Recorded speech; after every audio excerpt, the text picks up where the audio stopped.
Good morning. You're listening to Central Wisconsin's 24-hour information station, AM 1320 WFHR.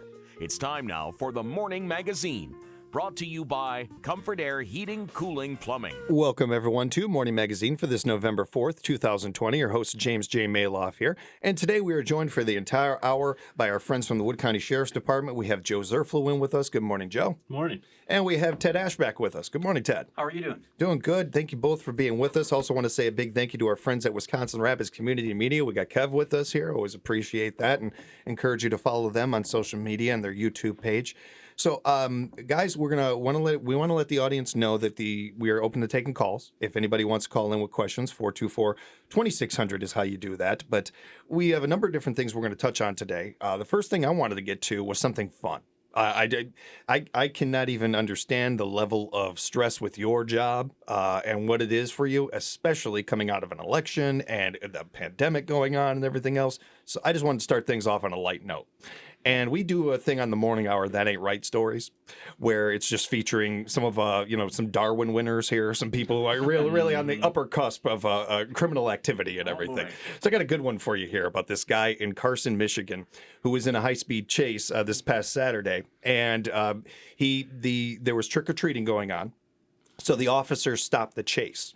Now, as a side note, real quick, I don't think that the audience really understand or knows that that's something that you guys take into consideration, that you guys, that is a part of the chase oftentimes. Yes. That is part of it. Is that training wise? Is that something that you? It's part of the evaluation that you do while you're involved in one, is the risk to the community and the necessity of catching the individual. Mm-hmm. So if you started with a traffic violation, would you really want to pursue that into any populated area?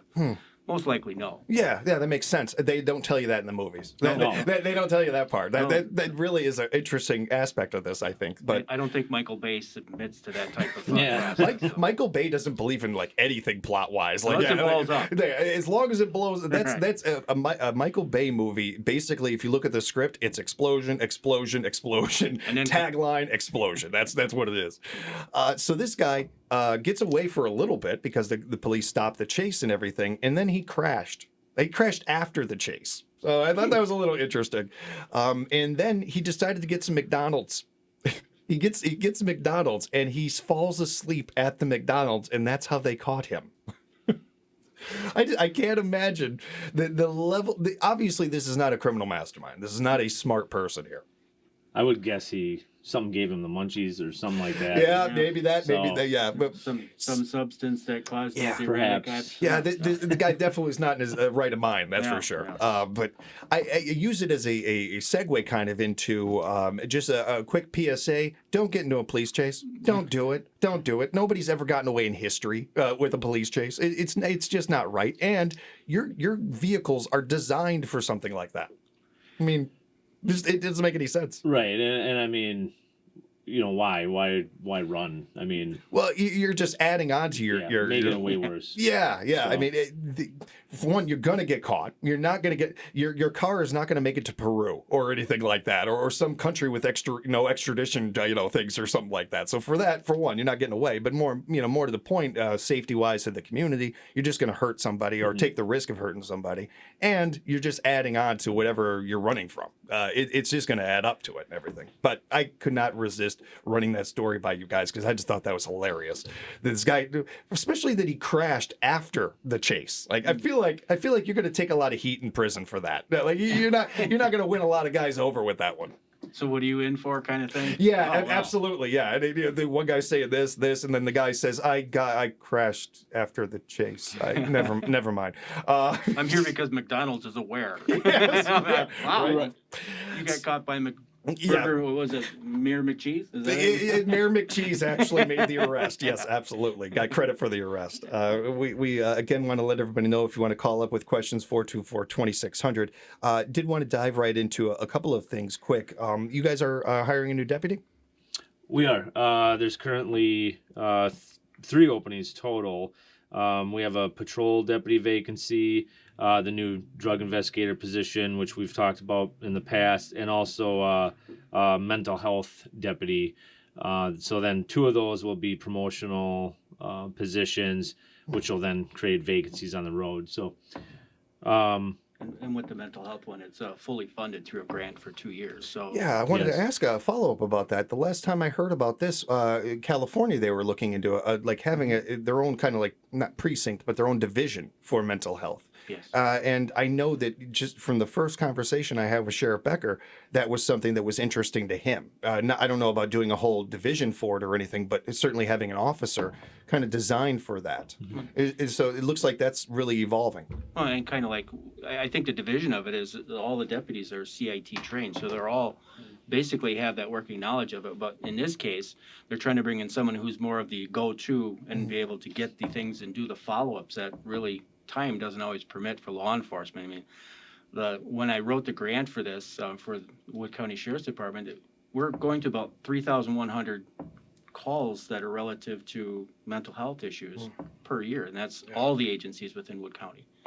And it's quite evident that you can't follow up on 3,100 Yeah. cases. That would take a enormous, but having a person be able to do that is actually the beginnings to be able to see what we can do for the community and how we can make it safer for those individuals. I've talked more with him off air about this than on, but it again goes back to conversations I've had with Sheriff Becker about this, where, stopping this revolving door of a guy gets arrested, goes away, gets out, goes back in, that kind of thing. How do we stop that from happening? And dissecting that and figuring it out. And so many of the times it revolves back to mental health. And so it kind of like, well, it's not only important for that, but important for the community, important for everybody. And really, during these times, I'm a big believer in taking silver linings where we can. And certainly it has been a tense time in our country, and it has been incredibly tense for law enforcement for many different reasons. It has also kind of been good in the sense that more people than I've ever heard and seen are realizing what is asked of you guys and how much is asked of you. We all do jobs where we get hired to do this and then a couple things get tacked on. It's a whole different ball game what has been tacked on to you guys and what is asked of you and what you sign up for and what you're actually being expected to do in so many levels of you're not psychiatrists and nobody should expect you to be. There's different things like that I feel like it's a good thing that we've had the light brought to that and what is asked of you at your job and everything. Do you feel like having a mental health officer, I don't know if I'm saying that right or not, but somebody in that realm that kind of helps with this a bit? Ted, I'll ask you first, since you wrote the grant especially. I believe it is. I know Sheriff Becker is very passionate about mental health and how it actually relates to not only staff, but the community and even in the inmate population. This individual, this grant, will then be that person working with these individuals who have diagnosed mental health issues, who are coming back into the community as well, to keep them connected to it. So it's a more of a continuation plan on that respect. But it does help everyone. I mean, we saw when we added the mental health program to the jail, the difference that it makes. And since then, Sheriff Becker has also increased that. So we went from 40 hours to 60 hours, which, doesn't sound like a whole lot. But when you're talking about going from 6 to where we are now, that is quite the increase. And it's really paid off. I mean, we have still people coming in with dependency issues that the unfortunate part is with our transient population, you really can't delve into and deal with it as much as you want. But now with this, we're putting together pieces to be able to help these individuals as they exit to keep them from doing the revolving door and coming right back in. Well, and getting the population to also realize something that you guys have known, pretty much, I'm sure, since the day you put that badge on. This is not a business. This is a community service, and I'm putting an umbrella under that and everything. There's a lot more to it, obviously, than that, and certainly could word it a lot better. But just as a give it a name, it's kind of something that. It's part of the community. It's part of that. It's much more of that kind of thing. You're in this weird realm where it's not a government agency necessarily. It's not in a lot of those kind of things that we're used to, but it's again, a lot asked of you. So when it comes to that mental health part of it, it's something that's been on a lot of people's lips, really, whatever industry you're in. It's great to hear that in our area, that's something that's already being talked about. That's something that's been going on for a while. And here we are where we're able to hire an officer just specifically for that. That is pretty cool that we're in that position, that going forward here and everything. Can't do anything about the past, but right now we can look in the future. And that's got to feel good, I would imagine, for you guys as well as us as a community. Yeah, it's kind of like we've actually taken a look back and learned from it and saw what the trends were and said, has anything changed? Yeah. No, it really hasn't, unfortunately. So if we do nothing, well, it's kind of like the definition of a mental disorder. Yep. You're just going to keep doing the same thing over and over and expecting a different result. It doesn't help. But Yeah, definition of insanity. Yep. yeah, so we're putting pieces together in order to try to connect that back into the community, because we really are part of the community as much as a jail itself doesn't seem that it is. These people are from your community, and they will return to your community, but if we do nothing to try to help them return, we shouldn't really expect them to do much different. You get what you put in, and that goes to us as individuals, as citizens, as much as it does us looking out for other individuals and citizens and everything. And if we just, turn a blind eye to it, or we say, the old adage of, oh, just tough it up or walk it off or anything like Rub that. some dirt in it. Yeah, exactly. Yeah, it's a little different doing that in football than it is doing that with your brain. There's a big difference there, and the sooner we address this stuff, the better the community could be, the safer the community can be. Right. And that's really our goal. Yeah. How different is that to when you guys first started? Because you've both been doing this a while. And I imagine that when you first started, mental health was not something that got talked about a lot, or maybe it was. I guess I'm not going to assume, but I'm guessing that it was just talking with Becker a little bit and everything like that. Yeah, we're on that kind of basis where I can call him Becker. Sorry, but I mean, it is something that has come up with him a number of times. But I know that that's something that wasn't always the case. So, kind of where you guys started, Joe. Was that something that was talked about before? Or this is a newer thing in the last, some odd years? I mean, it was talked about. Okay. Ted's got, I think, 7 or 9 more years than I do in law enforcement. But I remember even when I got back from overseas in 2003, there was basically a 4-hour PowerPoint that we went through, on the chapel on post. And now, as the years went on and they started, recognizing, PTSD, it wasn't like a coined term back then. So now the debriefs are much more intensive.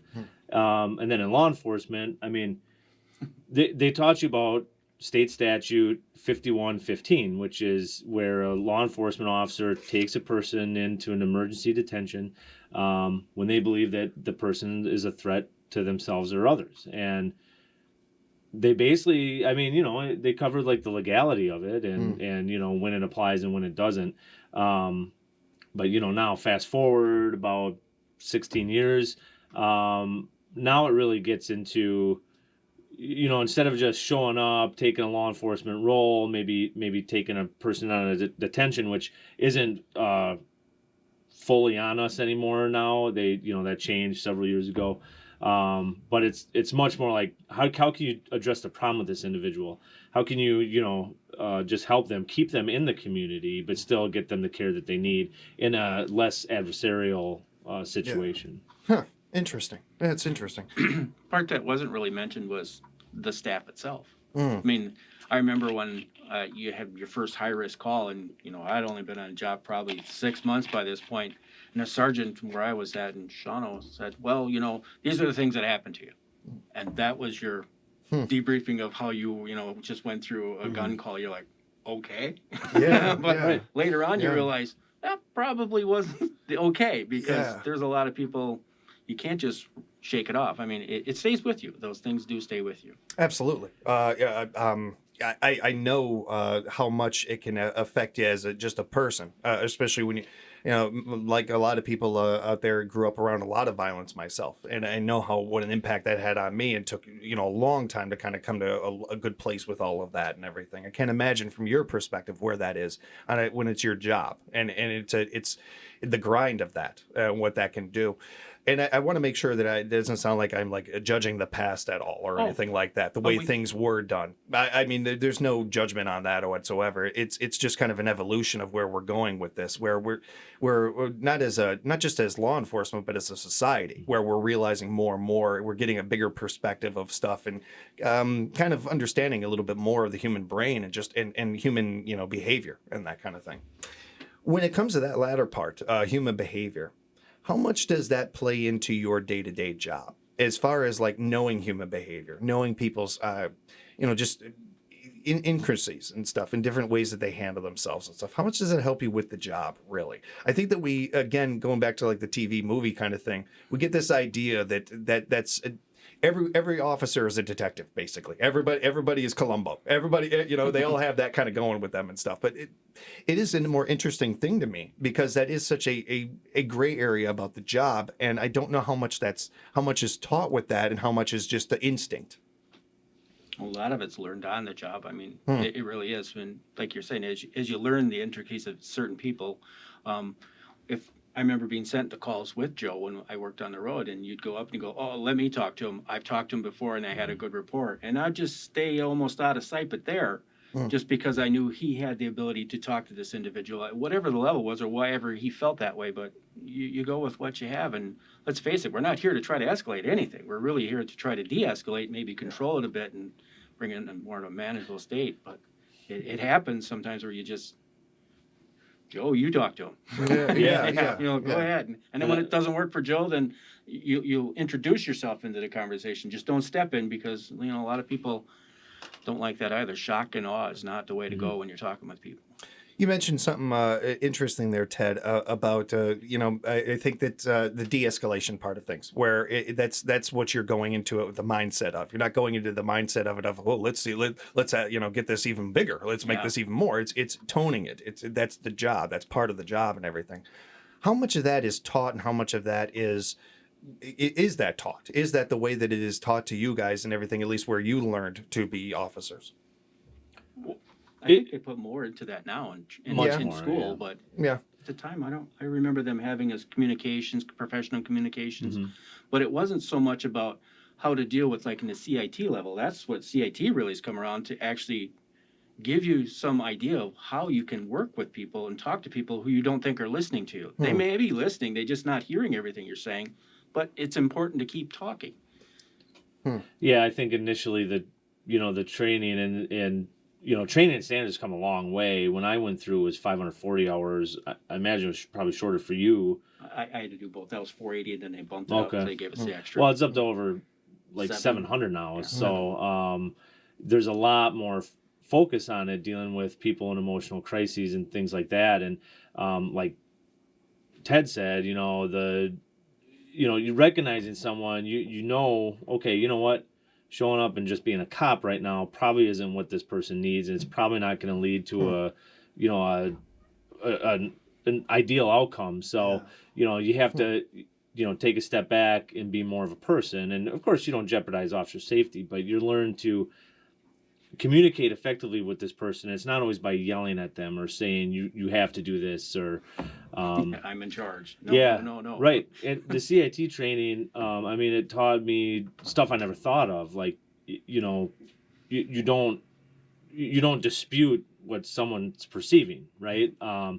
So just for an instance of maybe an emotionally disturbed person, you learn how to talk to them. Like, well, I don't see what you see, kind of thing, and just tone them down, and the shock and awe, to coin Ted's phrase, it's not, that doesn't really, in a lot of situations, it's not going to achieve anything. So I appreciate the transparency as always with you guys. That's such a blessing nowadays to have that. We're lucky to have that with our law enforcement, but it also I hope that the audience is seeing what I'm hearing in all that. And I mean that the way I said it, because nowadays there is a lot of talk from media and those kind of things about, and we don't hear it as much right now. And especially going forward here, we're not going to hear it at all. We got the political season over, but the defunding police and these kind of things. What I hear from most citizens going to the south side of Chicago, to out in Compton, California, or anything like that is not that. It's an education. How are people trained, and how can we train officers and community members knowing more about how officers are trained and what this relationship is supposed to be. And I feel like that's a big part of it. So getting a little bit of the behind the curtain kind of look there of those things, I think helps people a lot, and it helps them understand not only what's asked of you, which is immense, but also where they should be coming from with this. By now, most people understand what it is like when a police car pulls up, whether it's to your house or you're on the side of the street or something like that. Most people get in a defensive mode or something like that. And anybody who walks into a situation like that, there's no win. There's no way you can win necessarily in that. So it's more about what you said, the de-escalating and calming this situation, and how can we get this to where everybody goes their own separate ways. You go back to your corner, you go back to your corner, and everybody lives on with their day. I feel like that's something that not a lot of people understand, that is part of the training, that is part of what you guys go at. It is not, well, how can I make this situation even worse? No officer in history probably wants to do that. I mean, I shouldn't say that. There might be some, but that is not the norm. That is not what you got, and that is certainly not the intention of it. No, nor the training. Right, the train. Thank you. That's the word I was looking for. Thank you, Ted. I feel like that's the big question that a lot of citizens have is how is the training going, and how are officers trained, and how can we improve on that? Well, most officers are doing that. Most officers are, if not taking the initiative themselves, their higher ups are doing that, like we are talking about with Sheriff Becker here, and that being something that he was very adamant about from the beginning, saying dealing with the mental health part of it and stuff, and handling things that way. So much of that is the training. You do see that going in a positive direction going forward here when it comes to training, like being even more like Joe to what you were saying about the hours and that. You think that's going to increase, or do you see that kind of staying where it is, or just kind of expanding on that kind of thing, where we're bringing more mental health ideas and that kind of stuff? I think it will expand. I mean, it's only necessary as time goes on and our culture, our nation changes. More, as it's put it, more onus is on the officer who responds there to have these types of thought processes and tools in their own toolbox in order to assist you. But we have to keep up with the times as well. So if what we're doing actually doesn't work, maybe we should take a look at how we're doing it, because it's probably not that. It's probably the presentation of it. So the idea is always good. It's just may not be the way that you present it at the time. Well, so much is tone too. I mean, I think we all know this in our day-to-day lives when we're talking to somebody that, I'm getting a lot of parallels with parenting and what you guys do. And I'm thinking of that a little bit with my kids and such. And it oftentimes it wasn't clean your room. If you yell at them, clean your room. If you make it a game, it's a little more fun or something like that. Not certainly did you guys do that with people that you're interacting with or anything, but that kind of tone aspect of it and that I imagine has a lot to do, or that has played into it and everything. I wanted to also mention about the CIT officer, and Ted, do you have some on that? Well, we kind of started on that. But, did you kind of start on talking about that a little bit already? Okay. Yeah, obviously Ted wrote the grant. Yeah, we were getting into that a little bit deeper and everything, but I wanted to get into that a little bit deeper with you. Okay. When it came to even coming up with the idea to write that and everything, where did that come from? Well, a lot of it came with communications with Sheriff Becker himself, and knowing what his plan was and seeing where we're having difficulties when people are being released from our facility, people that we have contact in our community who then have issues and then come back into our facility, or for the first time ever, and our mental health comes into contact with them. It's like, what could we do in order to do this? And he had sent me some information about Madison PD that has this type of officer, and now I believe Brown County has it. I think maybe Marathon may be starting it too, but other agencies around the state are following that same type of program in order to have somebody there who's that resource officer in order to bring all these pieces together and do these follow-ups with individuals.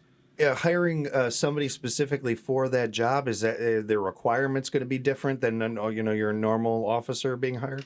There'll be more working with mental health professionals in our community, setting up different resources availability, and knowing more specific on how that would benefit you as opposed to the next person. Because right now we know, we'll call these people and they'll come over and talk, or we call a crisis, and crisis now has to start to scramble to find these pieces to make a plan for that person specifically. But then it's usually a follow-up is who does the follow-up. I know mental health does, but they're busy too, so it just makes that person that much more available to continue that and make sure that things are still good for that individual. And if it starts to stray, they can talk to that person, to have that rapport with them. So back to me saying Joe should talk to you because he knows you and has that working relationship, it kind of comes back to that. We're part of the community. We need to buy in and be more part of the community. It's really what we have to do. Well, especially before things got as tense as they did, that was something that with Sheriff Becker and even with Sheriff Melvin, or Deputy Mayor Melvin, with the Wisconsin Rapids Police Department and everything, and talking with him and having him on the air, and more we talk to the more we get the citizens out there and the community realizes, you guys are human beings. You're part of the citizenship as much as any of us and everything. And I feel like the more and more we go along here, the more the keyboard cowards kind of raise up and everything, that we lose a little bit of our humanity, that we lose a little bit of that human touch and that human interaction, realizing that, we do this with public officials all the time. Where, I don't like somebody's policies and I go online and I ramble about it and everything else. And I basically like turn into a little kid in a sandbox throwing insults and everything. And it's not all of a sudden it doesn't become about policy. It's like, I don't like your hair. I don't like this and everything. And we lose some of our humanity with that.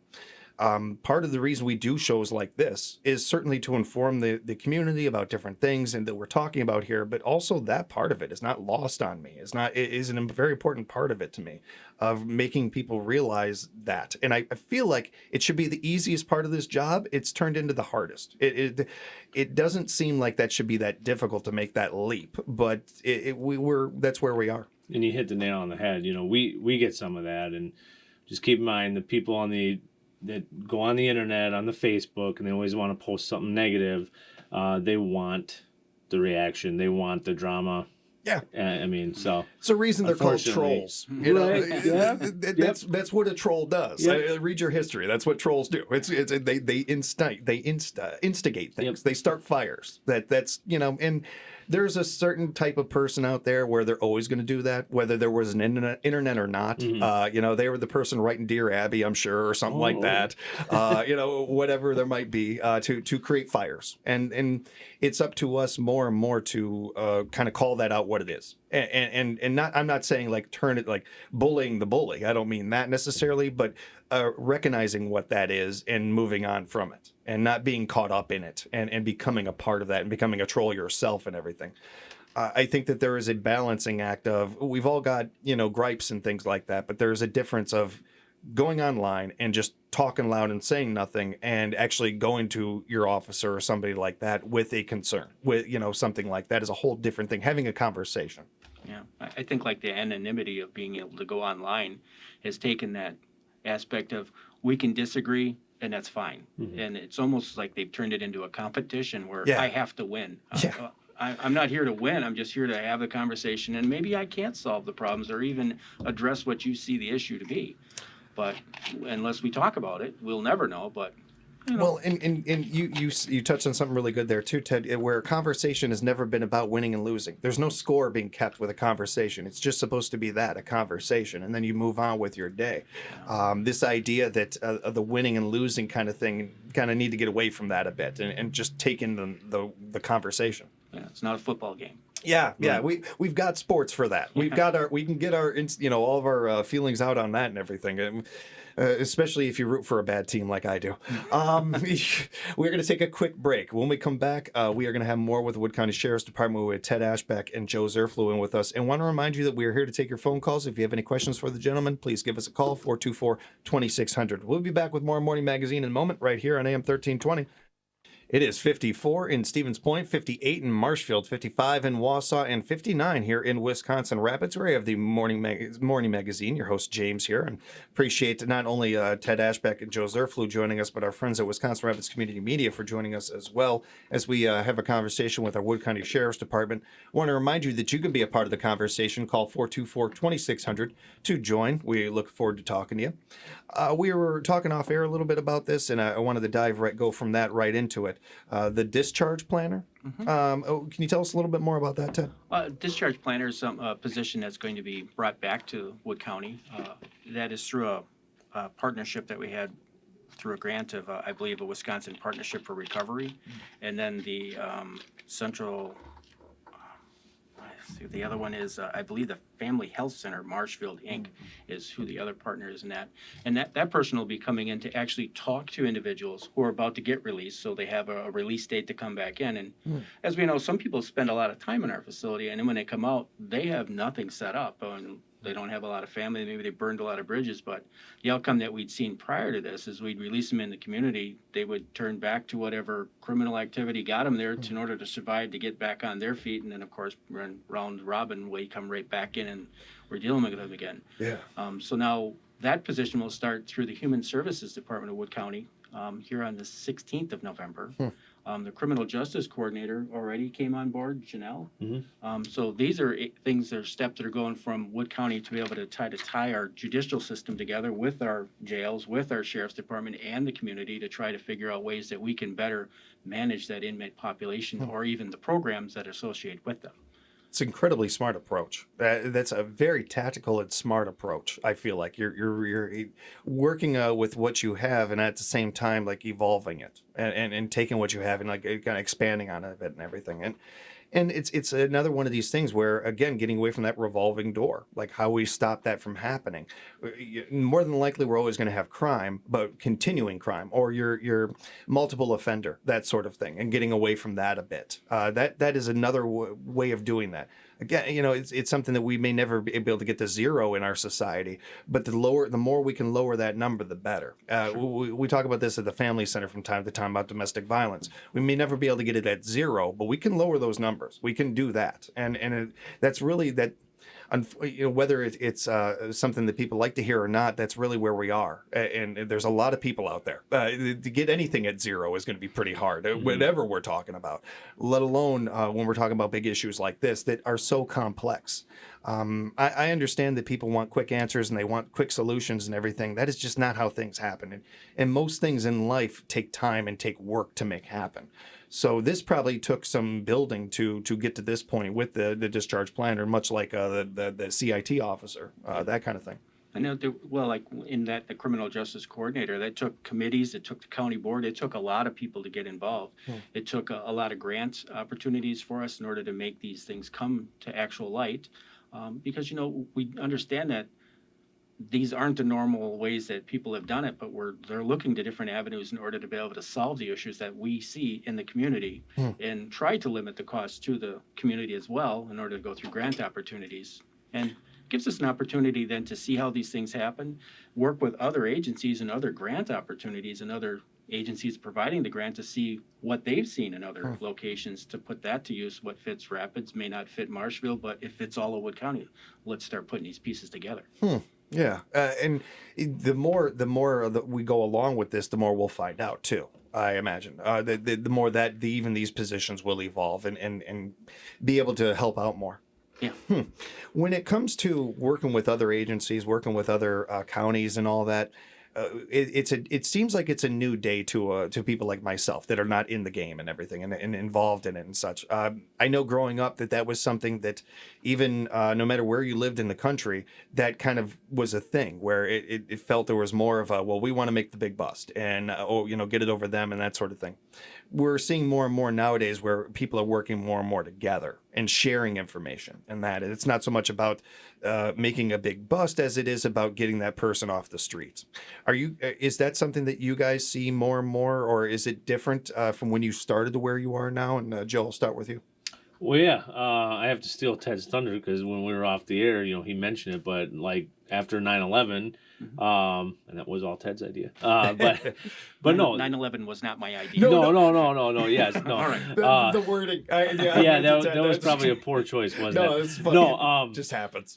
But then, and it started on the federal level, but it trickled on the state and local level where they set up. That I'm not talking necessarily about like the creation of like a Homeland Security or anything like that, but there was a push, and there still is, to go to plain talk. So if you are in an interagency, maybe over multiple counties or maybe municipalities, Kenosha, for example, something like that, it's possible you might all use different 10 codes, different police jargon.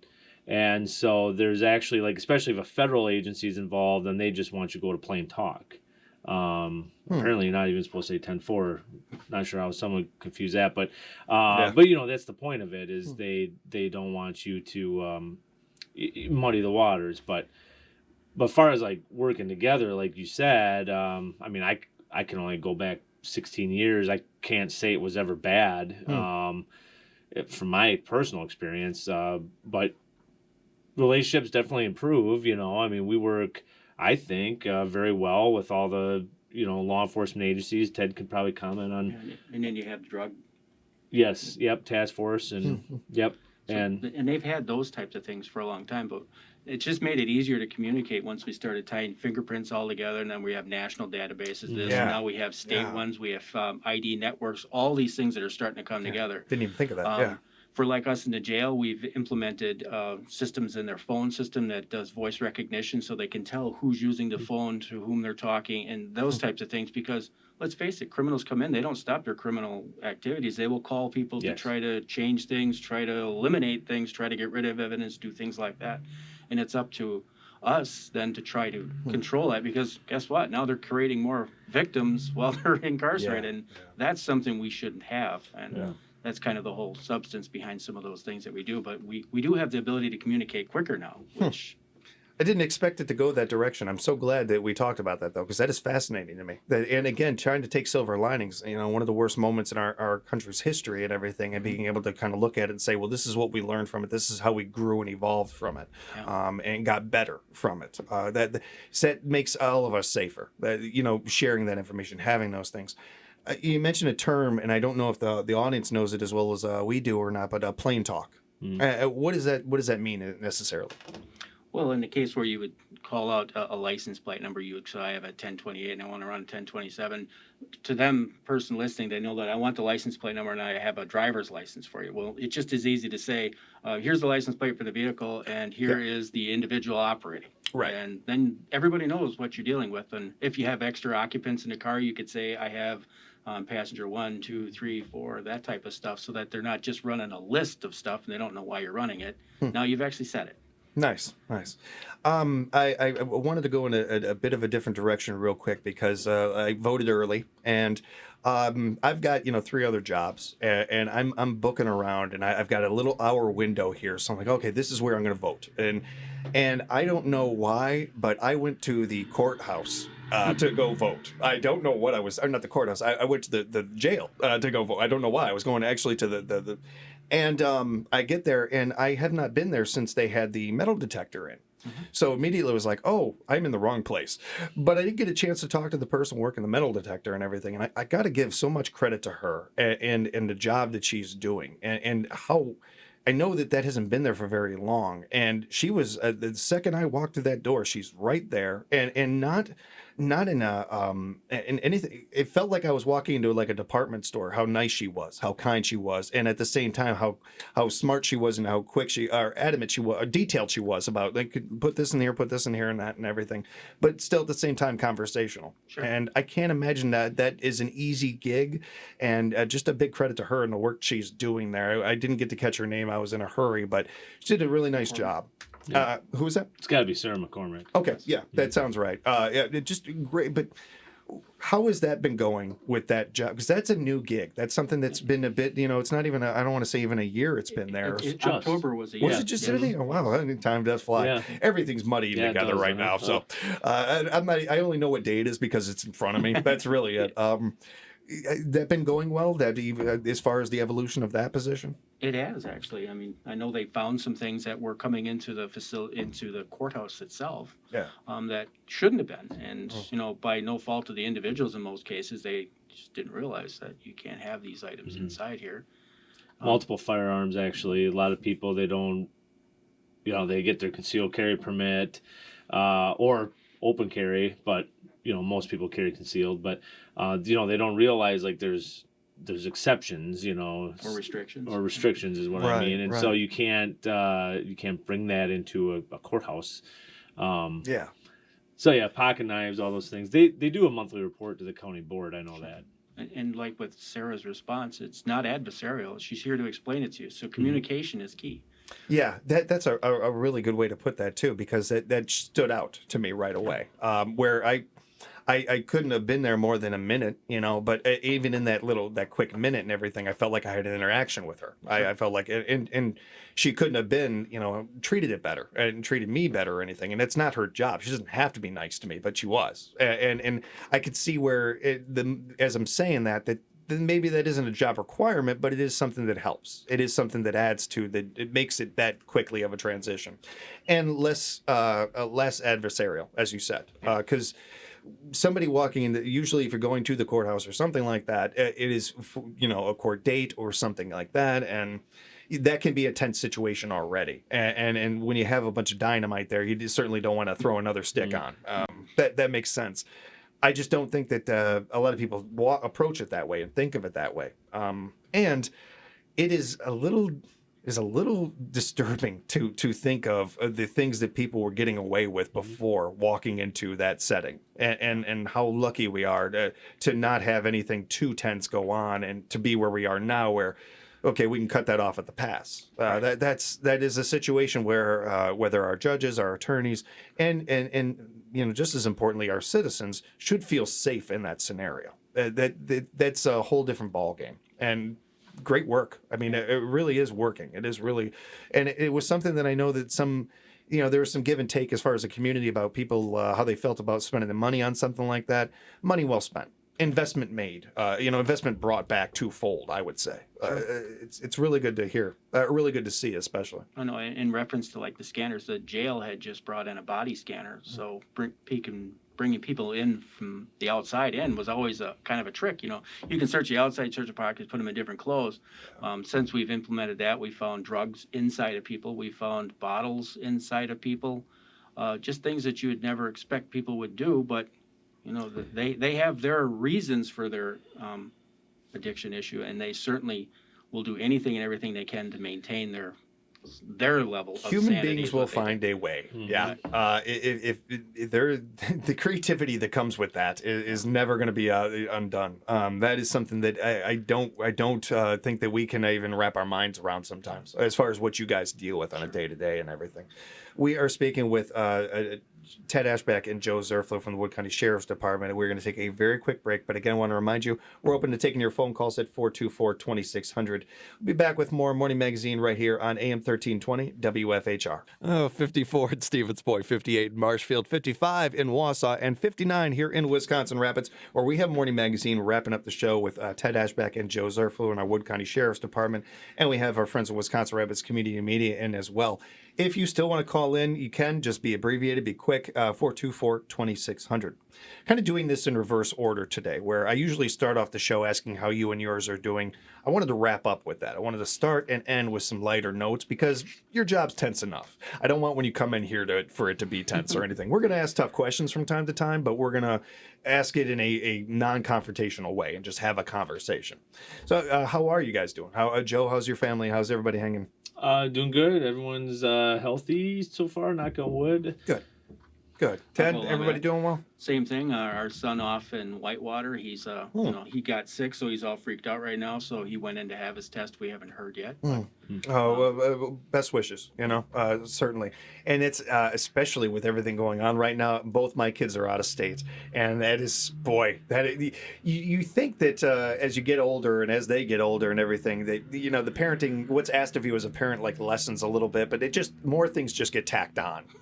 Instead of tying their shoes and everything, now you're helping them, find a plumber or something like that, or whatever.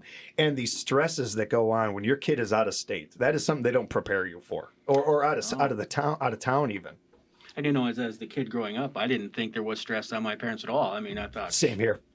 Yeah. They got it made. Stress was all on me. What are you talking about? Exactly. Yeah. When I went out to California, I thought, oh, okay, well, this is more my thing and everything. My parents, they don't really care or anything. I completely understand now where they were coming from with that and tensions and stuff.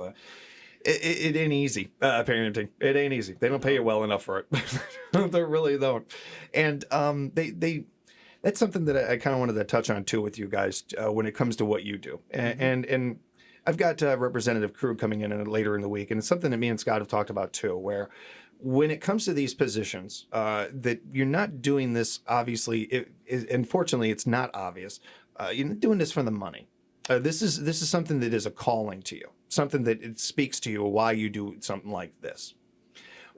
When it comes to when you first decided to make this decision to wear that badge, where did that stem from for you? Ted, I'll start with you on this one. Where did that origin? Where did that begin? Well, as I was growing up in a small community in northern Wisconsin, our neighbor, the person who lived right behind us, was the chief of police. My dad would then go out with him because there wasn't a police force. He would just take a person he knew was well liked in community. I don't know how he chose, but then he'd take my dad with him. And then we had a person who came to our community who was 19 and started then to replace, as our chief of police in Walbuna, Wisconsin. Wow. And he came a pretty intricate, close knit with our family. And it's just kind of interesting how you can see, the middle America attitude, the let's do what's right. It's not about me. It's about trying to help or trying to solve something. It's not always about helping anybody. Obviously, police get called in the worst situation normal.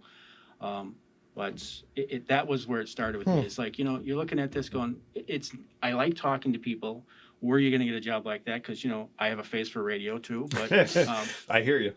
But, Interesting. there's just things that come out in your life, and it just seemed the right move. I know I was working for the Center Point Mall in Stevens Point, which is now Midstate. Yeah, yeah. That portion of my life was I came in there and we had an issue with gang problems, and I started working with more of the law enforcement agencies in Stevens Point and doing what we could to try to control the gang problem. But it came down to, it really wasn't the problem as much as it was a misunderstanding. They had nothing to do. They were coming to us. The community really needed to take a look at what opportunities they were allowing people to bring their skateboards to, and all this, like Rapids as a skate park. Point didn't. So where were they with their skateboard? Right down the middle of the mall, where grandma's walking with her walker, and that's just not a good situation. But the way they were dressed, everybody called them gangs. So it wasn't until we all fully understood, not that we didn't have people that were acting as gangs, but they weren't all that. Well, and not bundling everybody together under one term. That more and more as we go along here, all that stuff is dissected. Everything is a case by case basis. Sure. It may be a duck, but what kind of duck, right? Exactly. Yes. And that is such a good example too of what we need to do more of, all of us in society, is learning more about things we don't know about, and the understanding, and hopefully getting to a place where I don't like this person because they're a jerk, not because they are this or they are that or whatever. We can just get down to the point of just not liking each other because you root for a different team than I do or something like that. Joe, we've talked about this a little bit before with you, but it just kind of, where did it kind of come from you, where getting into law enforcement? Well, my dad was a police officer in Port Edwards for over 30 years, chief for over 20. Actually, in the early part of high school, I actually wanted to be a meteorologist. But, math and science, they weren't my strong points back then. But I went in the Army as military police. So, I kind of decided somewhere towards the end of high school that, it was a route I wanted to go. And basically, since I've been an adult, I've either been in the military or, a law enforcement officer, minus, about a year and a half of college. Worked part-time during college, but... Interesting. I remember you mentioning that about the military and everything. I don't know if I knew that your dad was doing it. Long time. Yep. Wow, that's cool. He did not retire early. Like, law enforcement can retire a little early, but he did not. He went way late. So good for him. That speaks to the job too, because it's something else that Sean Connery passed recently, and we were talking about him a bit, and how much with a job like that, you don't ever have to really retire if you don't want to. The acting is something you could do your whole life. Radio, something you could do as long as you want to. We talked to Terry Stake earlier this week, and similar thing with him. Law enforcement, it's certainly, there is a retirement kind of, I don't want to say cutoff age, but there's certainly something like that. But at the same time, every one of us have heard stories of a retired officer helping with a cold case or something like that. You continue the work and appreciate that. And at Wood County as well, they have Lieutenant Loudy and Lieutenant Lewandowski, who came back on a cold case, and it was solved now. Yeah, so. Which we're very thankful for, and very thankful for you guys not only sharing everything you have, but what you do in our community. Thank you both. Thank you to the whole department and everybody involved, and you guys stay safe and strong out there, and we'll talk again real soon. Thank you very much. Thank you both for being with us, and a big thank you to our friends at Wisconsin Rapids Community Media and Kevin, the gang over there. We appreciate you. We will have more Morning Magazine for you tomorrow right here on AM 1320 WFHR.